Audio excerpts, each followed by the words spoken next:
last week I finished my very first large painted wall mural installation, and today I'm going to be answering some of the questions you guys asked me on Instagram about painting wall murals. So let's just get right into it. Charlotte says, how much do you measure your design / words, or is it freehand and trial and error? So if you watched my mural process video that I posted, you'll notice that I did do a very detailed sketch before I started painting, and in fact I actually added a grid in the background that was a 1 by 1 foot square grid. It covered the entire 28 square foot area that I was painting on. That was how I was able to get a grasp on how big my sketch needed to be. Because I drew my sketch in ProCreate, the app actually has an option you can add a grid on top of your sketch. I sized the grid according to how big they wanted the wall mural to be. I screenshotted that and then I used that to transfer my sketch onto the wall. I did not use a projector and I did not use tracing paper. How do you not smudge while you're painting? This is actually really difficult, especially when you start working back and forth. It really helps to work from left to right when you're painting, otherwise you won't realize you're going back over the same areas that you previously painted on. If the paint's still tacky, you'll probably end up setting your wrist in it. So what I learned over the 2 days I was doing that mural was it's just much easier if you just work from left to right, let it dry in between, at least for 10 or 15 minutes. Acrylic paint dries pretty fast, but you do want to give it at least 10 to 15 minutes, depending on how humid it is in the room. How do you measure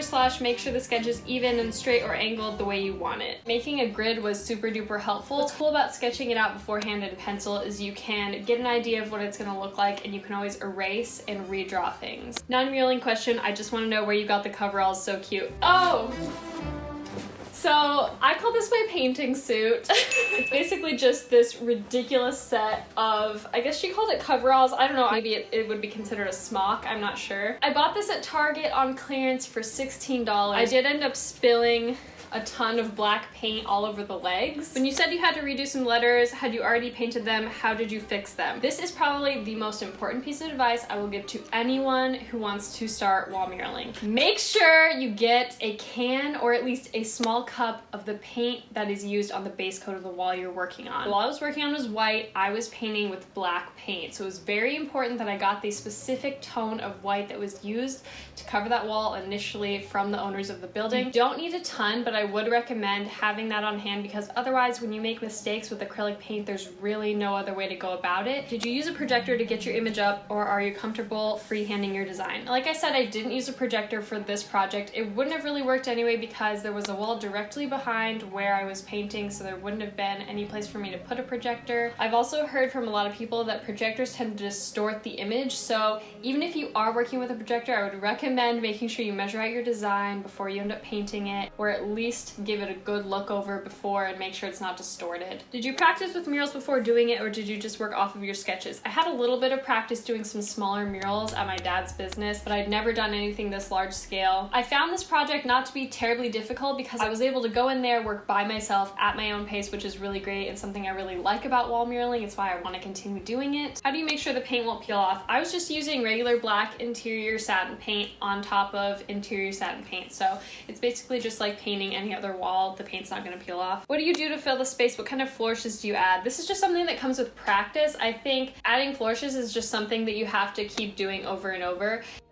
What I always do when I'm writing out a quote is I write it out first in block letters just to see the length of the quote.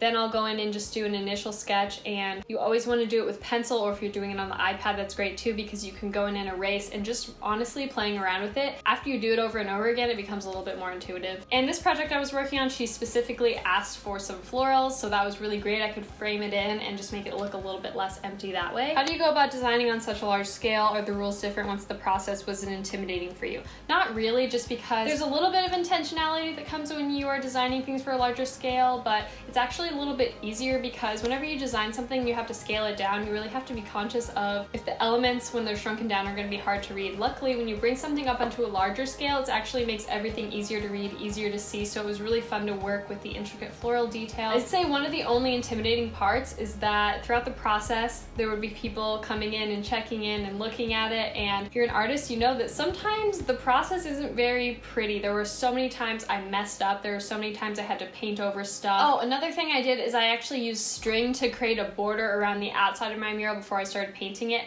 That just gives me an idea that before I even do the sketch, I know where the top and bottom are so I can see if I'm on par and making sure that I'm centered and everything like that. All right guys, that's all the questions I'm gonna answer today. Thank you for submitting your questions to me on Instagram. If you don't already follow my Instagram, I would definitely recommend it. I pull questions from you guys all the time there. I show you my process, what I'm working on day to day. You can follow me at LetterWithLaurenLiz, and I'll put the handle right here. The link is always down in the description box, of course. Thank you so much for watching this video. I really hope that you enjoyed it, and I will see you guys very soon in my next video. Isn't this camera lens awesome? I love it.